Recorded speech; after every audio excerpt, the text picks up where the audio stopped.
kepada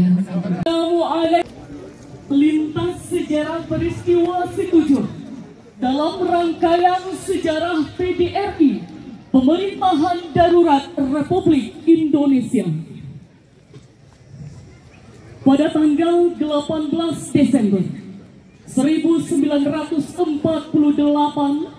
Wakil Tinggi Mahkota Pemerintahan Belanda Dr. Bill mengumumkan bahwa tidak mengakui lagi perjanjian Renville dan kesepakatan lainnya dengan pemerintah Indonesia.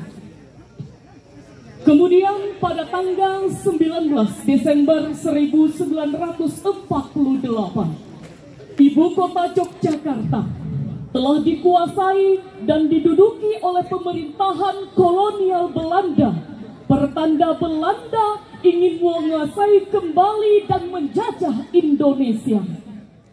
Di lain pihak, Mr. Syafruddin Prawira Negara selaku Menteri Kemakmuran Indonesia bersama pemimpin negara lainnya, dan mereka menyimpulkan bahwa Belanda telah wilayah Indonesia.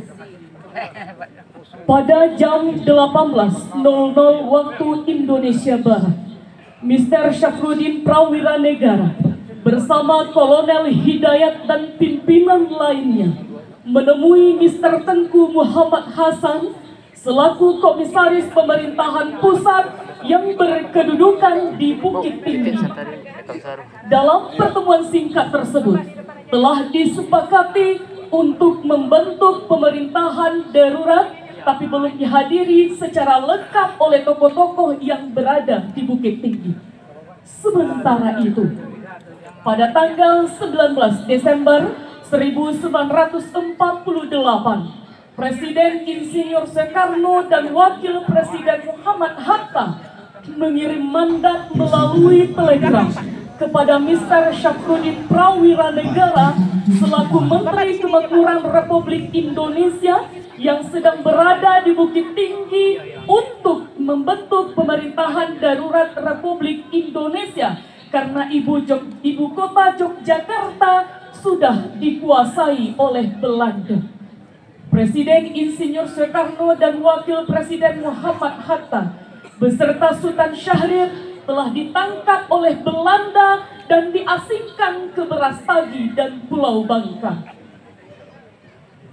Tepatnya pukul 20.00 waktu Indonesia Barat, tanggal 18 Desember 1948, Mr. Syafruddin Prawira Negara bersama Tengku Muhammad Hasan dan pimpinan lainnya meninggalkan kota Bukit Tinggi menuju kota Payakumbuh, Kabupaten 50 Kota, dan terus ke Nagari Halaban.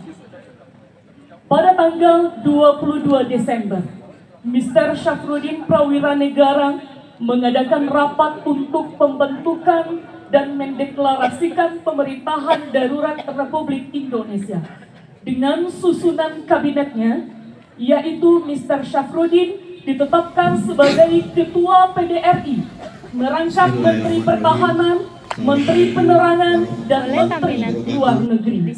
Sedangkan Tengku Muhammad Hasan menjabat sebagai Wakil Ketua PDRI, merangkap Menteri Dalam Negeri dan Menteri PPK serta Menteri Agama. Sedangkan Panglima Angkatan Perang Republik Indonesia tetap dijabat oleh Jenderal Sudirman. Pada tanggal 23 Desember 1948,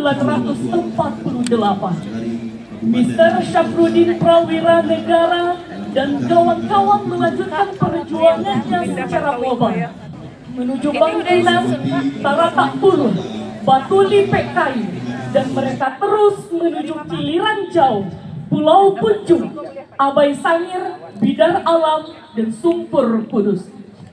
Sementara Mr. Sultan Muhammad Rashid menuju Koto Tinggi, Kecamatan Suliki Gunung Emas, Kabupaten 50 Kota, untuk menjalankan roda pemerintahan secara mobile dan berkedudukan di Koto Tinggi.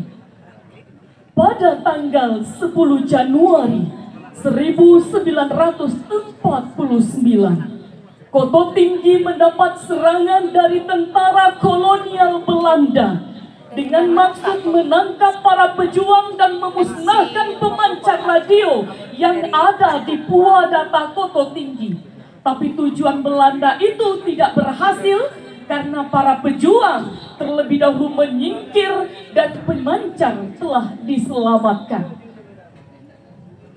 Hari selanjutnya, para pemimpin atau pejuang serta gubernur militer Sultan Mr. Muhammad Rashid masih di Kota Tinggi membicarakan strategi menghadapi penjajah atau Belanda yang pada malam itu juga dihadiri oleh Mayor Makinuddin HS. Disepakati bahwa tempat rapat selanjutnya diadakan di Payakumbuh bagian selatan, tempatnya ditunjuk Nagari Situjuh Batua. Pada Jumat sore tanggal 14 Januari 1949, anggota BPNK dan pemuda dikerahkan menggali jalan di dua tempat, di tengah padang sianta dan pajak pendek, guna untuk memblokir atau memutus hubungan agar Belanda tidak bisa masuk dari wilayah itu. Pada malam itu para pemimpin berkumpul mengadakan rapat di sebuah surau milik Mayor Makinuddin HS di Lurah Kincia, Nagari Situjuh Batua, Kecamatan Situjuh Limo Nagari, Kabupaten 50 Kota. Pada malam yang hening, sunyi, senyap, yang penuh hikmat itu, rapat dipimpin langsung oleh Khatib Sulaiman selaku Ketua Markas Pertahanan Rakyat Daerah. Maka dapat disepakati hal sebagai berikut.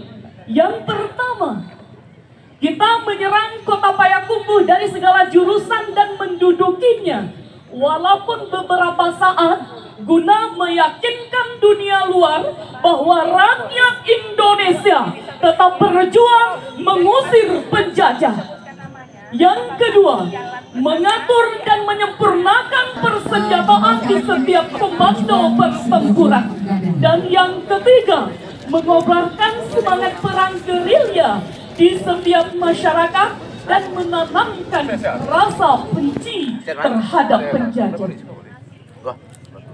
Di saat azan subuh baru saja selesai dikumandangkan pada subuh itu, Sabtu tanggal 15 Januari 1949, beberapa pejuang dan peserta rapat telah ada yang bangun untuk menunaikan sholat subuh, dan ada yang masih tertidur lelap dengan pulasnya karena kelelahan datang dari jauh dan mengikuti rapat sampai pagi. Tepat jam 5.00 waktu Indonesia Barat, terdengar tembakan pistol yang pertama, disusul tembakan senjata otomatis dari sekeliling tebing oleh tentara Belanda yang menggempur surau tempat diadakan rapat. Dengan berserah diri kepada Allah dan dengan pekikan Allahu Akbar, Allahu Akbar, para pejuang dengan patriotnya mencoba membalas hujanan tembakan itu dengan senjata dan granat yang ada di tangan yang sangat tidak berimbang. Akibatnya, gempuran tentara Belanda yang ingin menguasai NKRI kembali, maka berguguran para suhada bangsa. Sebanyak 9 orang para pemimpin PDRI di Nagari Situjuh Batua dan dimakamkan di Lurah Kincia. Sedangkan pasukan BPNK, pasukan PMT dan tokoh masyarakat gugur sebanyak 38 orang dimakamkan di padang pekuburan yang ada di Nagari Situjuh Batua. Dan di Nagari Pandadalam 8 orang dimakamkan di kuburan Selapan. Kemudian di Nagari Situjuh Gadang, 13 orang dimakamkan di Jorong Situjuh Gadang. Dari gambaran ringkas peristiwa sejarah 15 Januari 1949 ini, tidak dapat dipungkiri bahwa peristiwa ini adalah suatu peristiwa heroik yang tidak bisa dilupakan oleh bangsa Indonesia, karena memberikan kontribusi dalam perjalanan keutuhan dan keberlangsungan NKRI sampai saat ini, yang harus kita peringati dan kita wariskan kepada generasi muda bangsa Indonesia pada umumnya, Sumatera Barat 50 kota pada khususnya. Demikianlah lintasan sejarah PDRI, dan bagian di dalamnya terjadi peristiwa Situjuh 15 Januari 1949. Semoga selalu kita kenang pengorbanan para pahlawan. Sekarang, mari kita isi kemerdekaan dengan berjuang memberantas kemiskinan dan kebodohan, serta menjadikan bangsa ini sebagai bangsa yang makmur, sejahtera, dan bermartabat. Terima kasih. Wassalamualaikum warahmatullahi wabarakatuh.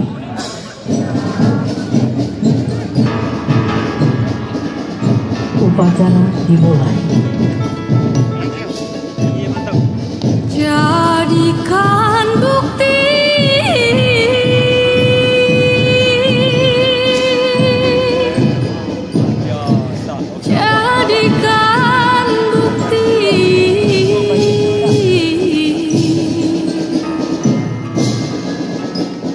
rumah tua menjadi saksi.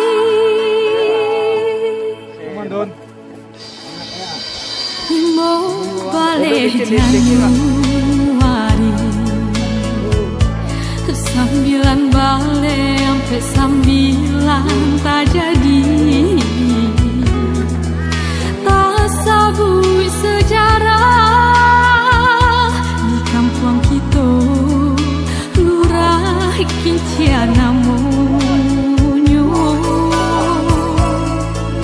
Situjuh batu kampung ketenyo,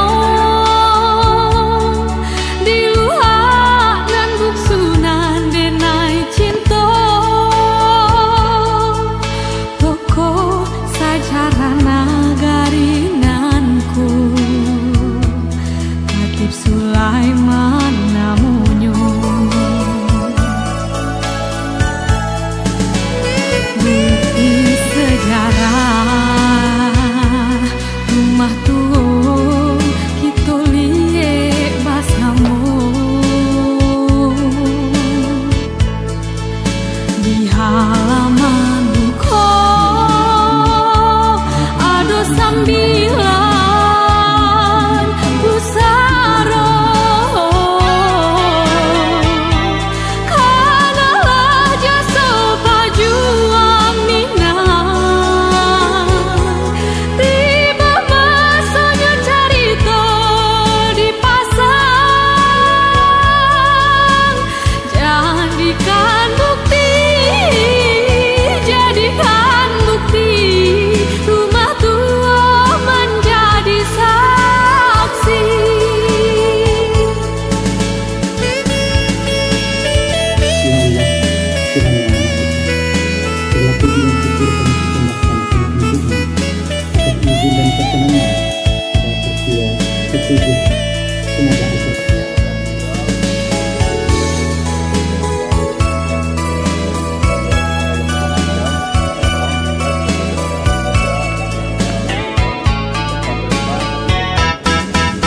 Tumpah darah yang tak jadi, meragamnya membela nagari. Kok utangnya dibayarnya hilang, haratu indah tak kira. Ai amatonan tak tumpah, kincir dijajah